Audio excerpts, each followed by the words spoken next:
Espero também o tema para o arranque deste programa. Duas notas, uma positiva e uma negativa. A positiva tem a vida facilitada, porque nós ainda por cima não estamos quase nunca em acordo, mas nesta matéria estamos em acordo. Acho que há uma boa notícia para a Madeira relativamente à questão do turismo e às receitas do turismo, o número de entradas de turistas pela via marítima, digamos assim, pelos cruzeiros. Julgo que é de facto uma boa notícia e devemos, também concordo em absoluto, devemos explorar ainda mais. Acho que há um trabalho que ainda se pode fazer no sentido de potenciar ainda mais essas receitas. 40 milhões é muito bom, mas devíamos ter objetivos ainda mais ambiciosos de aumentar essas receitas. O nota negativa tem a ver com o desemprego, e nomeadamente com o número de desempregados que não têm nem oferem qualquer subsídio. Estamos a falar, de facto, de um valor significativo. São 12 mil pessoas na Madeira, grosso modo, que não têm nenhum rendimento depois de terem perdido o subsídio de desemprego. Quero lembrar que, por exemplo, o governo do CDS e PSD em Lisboa, e nomeadamente o ministro do CDS, retirou e alterou as regras do subsídio de desemprego, diminuindo o tempo e diminuindo inclusive o valor do subsídio de desemprego, o que torna as coisas ainda mais complexas. Também retirou, alterou as normas do rendimento social de inserção. O Sr. Ministro Mota Soares levanta que saíssem do sistema na Madeira pelo menos 1000 pessoas, o que é de facto significativo. E, portanto, isto são questões que nos preocupam significativamente. Estamos a falar de 12 mil pessoas que não têm qualquer rendimento, e isto devia de ser uma matéria que devia de mobilizar as pessoas, devia de mobilizar os partidos e devia de mobilizar o Governo Regional da Madeira. Achamos que é absolutamente essencial uma abordagem mais efetiva, mais proativa nesta matéria, de maneira a assegurar que estas 12 mil pessoas de facto não fiquem abandonadas e desamparadas porque precisam ter algum rendimento. Você também já tem alguns dados sobre aquilo que está em cima da mesa, ou ainda não foi informado de nada também? Não, sou deputado Lina Abreu, que faz parte da coligação, não sabe absolutamente nada, naturalmente que nós também não sabemos, mas estamos preocupados com o assunto, estamos muito preocupados com o assunto, porque também permita-me dizer de forma clara que se é para mudar a lei, para ficar pior, é melhor deixar como está. E, portanto, isto é um tema que merece uma reflexão grande de todos. E há várias preocupações. Deixar como está, no fundo, é quase como dizia o Presidente do Governo no debate do Orçamento e Plano da Região. No fundo, a base será a lei de 2010. Eventualmente, mas há mais coisas que não estão a ser cumpridas, nomeadamente a lei de meios, que é uma coisa importante. Ou seja, qualquer coisa que se tenha que fazer não se pode deixar de parte que há uma lei de meios que não está a ser cumprida, que há um conjunto de coisas que não estão a ser cumpridas. E isso é preciso que as pessoas tenham todas consciências, mas eu já faço alguns comentários sobre isso. A minha questão é, fazer uma coisa sem a participação dos partidos na Assembleia parece-me, de facto, muito perigoso para os madeirenses. Aliás, eu quero dizer que não há, eu não sei se o deputado Jaime Filipe ainda não se pronunciou sobre essa matéria, mas não sei se conhece mais do que nós conhecemos, porventura não, talvez sim, porque o diretor regional faz parte de uma comissão para a análise da lei, mas há aqui uma matéria que me parece muito relevante, é que no estado em que nós estamos era absolutamente essencial a existência de um grupo de trabalho, de uma comissão que participassem os partidos no sentido de darem a sua opinião sobre esta matéria. Mesmo ao nível técnico. Mesmo ao nível técnico, exatamente, mesmo, não necessariamente ao nível técnico, estamos a falar mais ao nível político, não é? Ao nível político, aquilo que mas, é verdade. Mas parece que o processo ainda não está nessa fase, está mais na questão técnica. Mas se estamos a discutir uma proposta, apresentar uma proposta com um conjunto de coisas que não tem nada a ver com aquilo que são as preocupações dos partidos e da Madeira em geral, parece-me que é um risco demasiado grande. E, portanto, a nossa preocupação era, aliás, foi por essa razão que apresentámos uma proposta de comissão para a nova revisão da Lei de Finanças Regionais, no sentido de que houvesse aqui um consenso geral. Aliás, eu acho que também nesta matéria, eu já disse isso publicamente sobre várias coisas, e acho que há matérias na Madeira que devem gerar o consenso entre todos os partidos.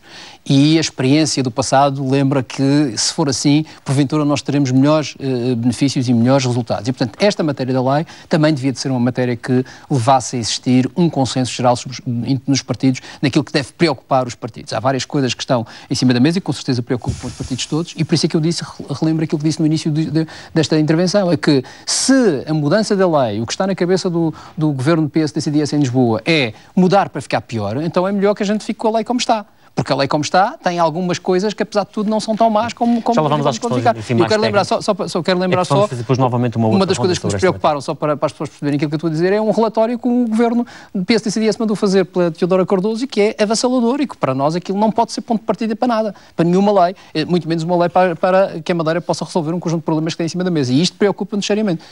Pouco que, se calhar, o ideal seria que houvesse um consenso mais alargado possível, pelo menos aqui ao nível da Assembleia Regional, para ter outra força no Parlamento Nacional, esta lei. Sim, parece-me evidente que sim.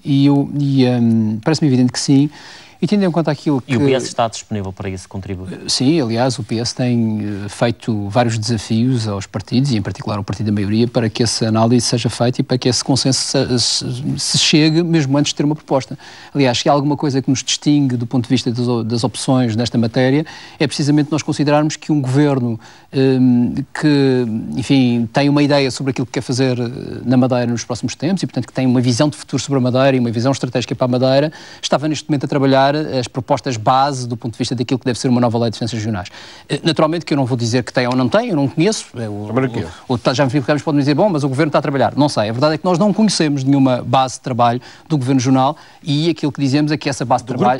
Do Grupo de Trabalho. Se houver alguma coisa nós não conhecemos, do Governo Regional nós achamos que também devia de haver algum trabalho. E devia de haver algum trabalho... Dentro do Grupo de Trabalho. Ok, e devia de haver algum trabalho, neste caso já em parceria ou em discussão franca, aberta, produtiva com todos os partidos para que a solução que se encontre seja desde logo uma solução pacífica na região autónoma da Madeira. Porque esse é o ponto de partida, era saber se a Madeira está toda a gente de acordo. Mas não chegou a parte política, deputado Carlos Pereira. O problema é que, eu concordo consigo, mas há aqui uma questão que a gente tem que ver. É que a elaboração ainda está a um nível técnico, ainda não passou o plano político. Mas eu concordo consigo a relação quando chegar ao plano político. Claro. Que eu estava a dizer há pouco, a mim assusta-me, é passar neste período de Natal de um plano técnico para o plano político, com a entrada no Parlamento, sem haver uma discussão aqui. Sim, eu não gostaria que isso acontecesse. Mas o PSD está disponível, por exemplo, para este desafio que é lançado pelo Partido Socialista? Que eu saiba. Que haja um entendimento o mais alargado possível dos partidos. O Tado Carlos Pereira sabe bem, e até a jeito de brincadeira, ele sabe o que custou ao PS essa não negociação em 2007. Sabemos todos. A história explicou-nos isso. O que acontece? Hoje há uma plataforma. Eu acho que a lei 1 de 2010 é uma boa lei. A partir daí querer alterar alguns artigos. Acho que é possível discutir. Mas eu acho que há aqui questões, Rosa, que mereciam uma reflexão ainda mais profunda, que não se vai conseguir apenas de forma apressada para em fevereiro, como diz o Ministro Gaspar, poder estar a lei pronta e pronto a aprovar. É muito complicado. Estamos a 2 meses. Estamos a falar de coisas muito complicadas. Vou dar só alguns exemplos para as pessoas perceberem a dimensão do problema, e eu penso que esse é também o problema que o Governo Regional tem, porque não me parece que o Governo Regional tenha, permita-me a expressão, amansado face àquilo que tem sido os seus desafios. E, portanto, exatamente, portanto, há aqui coisas muito complexas. Eu vou dar um exemplo. Por exemplo, a questão da acomodação do problema da dívida regional e do pagamento da dívida regional. Parece-me óbvio que numa circunstância que nós vamos discutir a relação financeira entre a região e a capital, digamos assim, e a República, é absolutamente indispensável que fique clarificado para os madeirenses e para os governos, quer seja este, quer seja os futuros, saber exatamente o que é que contam com a República nesta matéria. Isto é absolutamente essencial. E, portanto, integrar nesta nova lei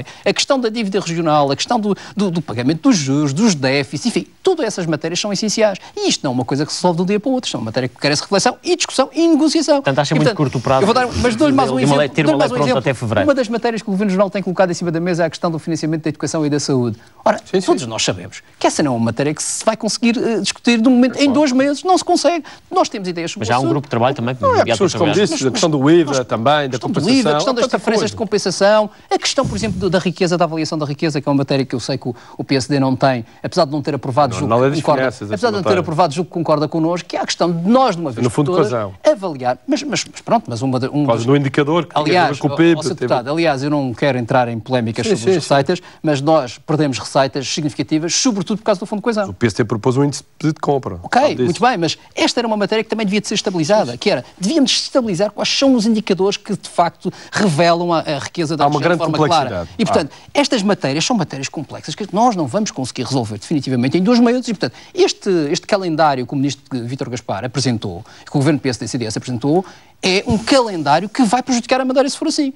E, portanto, eu preocupo-me esta questão. Eu gostava que o Governo Regional tivesse uma atitude mais proativa nesta matéria para condicionar. Está a ter. Admito que sim, mas não conheço. Está a ter a nível técnico, que é do grupo de trabalho, não passou a nível político. Quando for, o Governo terá essa Mas, por exemplo, o condicionamento da República relativamente a matérias que a Madeira já tem em cima da mesa permitiria, eventualmente, condicionar também as propostas a apresentar. Quer dizer, se nós recebemos uma proposta do Governo da República, que é mínima, que, no fundo, ofende, ou que venha a ofender todos os princípios que acabamos de referir, e há muitos outros que podemos falar, se for caso disso, quer dizer, vamos ter aqui uma trabalheira, digamos assim, até uma complicidade negocial para conseguir chegar a um quase ponto. Que um entendimento. Não, Gil, só uma nota, só um complemento aqui à intervenção do deputado Carlos Pereira. O que me aflige mais é o Estado achar que neste momento não há necessidade de rever a lei. Mas a troca impor isso é que a mim é que me aflige. Isso aí é uma questão só de alterar a redação e mudar a data. Gil, repare bem, nós estamos numa situação em que é por um terceiro é que impõe ao Ministro das Finanças que até 31 de dezembro apresenta uma proposta. Quando o Ministro das Finanças, pelos vistos, até tem vindo a adiar sucessivamente, não entende que isso fosse um problema. Já mais de um ano está a adiar. E, portanto, eu acho que isto é que é preocupante. Nós vamos ter que discutir uma coisa séria, complexa, que tem a ver com o futuro dos próximos anos da região com o Estado, com base numa imposição de terceiros, isso é para mim afelismo. E por isso é que eu quero dizer que eu acho que este é um momento que não pode haver precipitação. O Governo da República, se entregar uma proposta, não pode fechar essa proposta. Porque a proposta carece, e aí concordo, de uma discussão muito mais... E do tal entendimento, eventualmente, aqui entre os diferentes partidos. Sim, mas isso estamos de acordo. Gil Rosa, repara aqui um assunto importante. Só uma nota que eu acho que me parece importante. Para alargarmos também o debate. Já alargamos, eu só vou dar uma nota, com certeza que o Lino Abreu concordará comigo, que é o seguinte, que tem a ver com a questão da lei de meios. É que corremos aqui um risco, e espero que isso esteja na cabeça do Governo da República, que é correr um risco daquilo que foi uma conquista, que foi uma boa conquista do ponto de vista da Madeira, que foi a lei de meios. O pacote financeiro que a lei de meios configura é muito interessante se for cumprido, não está a ser cumprido neste momento, e corremos um risco, que é da revisão da lei, eventualmente não acomodar estas matérias. Essa sim está prevista para o primeiro trimestre. Mas tem que acomodar, a revisão da lei de meios não pode implicar a também a opinião de Lino Abreu sobre esta matéria, nomeadamente a disponibilidade. A discussão, estamos a falar basicamente de discussão do nível de autonomia que a Madeira quer ter. Quando nós começamos a entrar nesse domínio de qual é, afinal, o custo de insularidade... No fundo é a questão do deve e do haver, não é? Portanto... Não, nós entramos no... A lei das finanças regionais tem por objetivo esbater o custo de insularidade. Lino, o que nós temos aqui...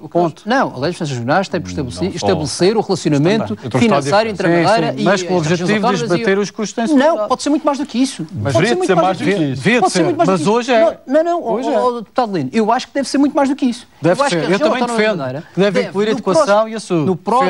Mas hoje, na base de hoje é esta. Deputado Lino, a questão de fundo é esta. Por isso é que eu volto a dizer, chegar em 2 meses, poder discutir com credibilidade uma lei que mexe de tal forma com a autonomia da Madeira e com a vida das pessoas da Madeira, é muito pouco e corre-se um risco de ter um problema muito grave. Agora, há aqui coisas que eu gostaria de lembrar.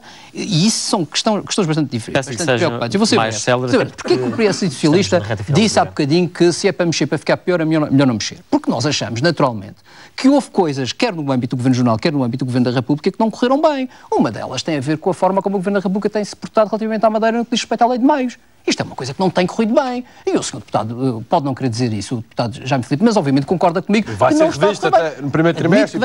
Eu vou aguardar por esse momento. A verdade é que não tem corrido bem. E repare, nós estamos a falar de um pacote financeiro significativo que era muito importante para a Madeira e que de facto não está a correr bem, o Governo da República não está a cumprir. E entrar numa negociação, quando temos um Governo da República que não cumpre com esta dimensão e nesta dimensão as coisas, é muito complicado. Mas há outras coisas que não está a correr bem. A questão fiscal.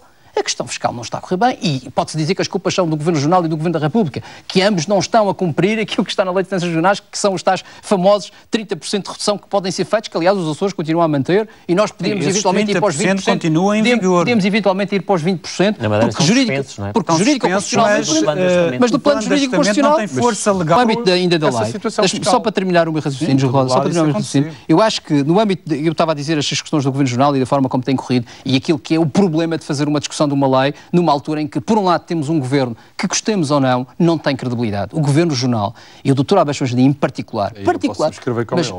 Mas Jaime Filipe, mas há aqui está na lei de meios, na lei de finanças regionais, por isso não é preciso consenso. Não, mas deixe-me só terminar, é porque isto é muito importante, porque partir para uma negociação da lei em que o principal negociador da parte da Madeira é o Dr. Alberto Jardim é um risco elevadíssimo. Mas tem que ser, ele é o presidente do governo. Gil Rosa, é um risco elevadíssimo. Tem toda a legitimidade de fazer. Está eleito, é legítimo representante e portanto terá que fazer. Eu estou a manifestar um perigo, não estou a dizer que está para o céu, está um perigo. E esta é uma questão importante. Mas Gil Rosa, que temos aqui 2 problemas. E disse bem, o Gil Rosa acabou de fechar o círculo que eu estava a querer construir, que é, por um lado, temos um governo que não tem credibilidade, porque quando nós dizemos, mas os impostos agora estão iguais, é preciso lembrar porque estão iguais. Estão iguais porque o governo portou-se mal. O governo não cumpria aquilo que devia ter cumprido e tornou as coisas... Já iria ser alteração com a Troika. E fez de forma irresponsável. E, portanto, está bem, mas a alteração para trás para os 20%. Era os 20%. Os escalões de IRS não têm nada a ver com o PAEF. E como diz o Gil Rosa agora e bem, nós de um lado temos... Mas de um lado temos o Governo Regional e do outro lado temos o Vítor Gaspar e o Passos Coelho. Mas há muito mais para além do que está no programa que claramente já demonstraram que não estão patitias com a Madeira. Significa que no quadro da Madeira estão absolutamente disponíveis para cortar ao máximo com a relação com a Madeira. reta final do programa, relativamente a 2013. Bom, há de facto dois momentos importantes que vão condicionar 2013. Um que já condicionou 2012 de forma severa, que foi o Plano de Ajustamento Económico e Financeiro, do qual nós não estamos de acordo, já o dissemos várias vezes, e o Plano de Ajustamento Económico e Financeiro, repescando aquela conversa de há bocadinho sobre a Lei das Finanças Regionais, foi um daqueles momentos em que devia ter havido consenso regional para que o plano fosse um plano, pelo menos houvesse o máximo de consenso regional, e o Governo Regional virou as costas a esse consenso. Não quis dialogar com os partidos, nem com a sociedade civil sobre essa matéria.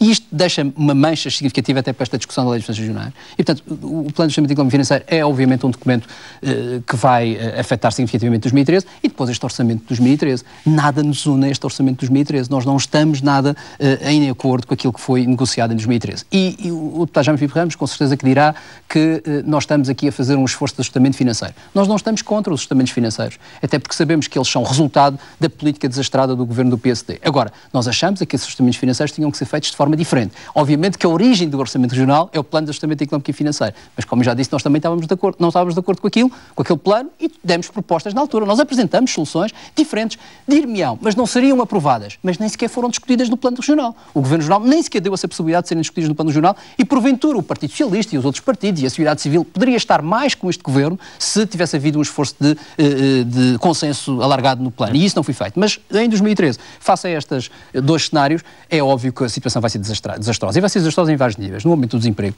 efetivamente, eu imagino que aquilo que está previsto neste orçamento levará a uma média de 5 mil desempregados a mais cada mês, no mês de 2013. Isso significa nós chegarmos muito perto de 30 mil pessoas, e é uma catástrofe social. Ao nível do crescimento económico, não há dúvida nenhuma. Já em 2012, o Governo previa um crescimento de uma redução de 0,9% em 2012, mas obviamente que a redução vai ser de 10%, um ano negro totalmente, e depois com uma outra questão, só para terminar, sem agenda económica no orçamento e sem cuidado com as questões sociais. E isto é dramático, ou seja, este Governo pura e simplesmente deixou de lado duas questões fundamentais da sociedade e das sociedades modernas, e ficou obcecado pela questão do déficit da dívida que ele próprio criou. Vamos, Carlos Pereira, Ler Spínola, fica também os votos de que o próximo ano seja realmente um ano tanto bom quanto possível, como disse o Presidente da República. É o ponto final neste debate. Voltamos com mais debates parlamentares no próximo ano. Boa noite, fique bem.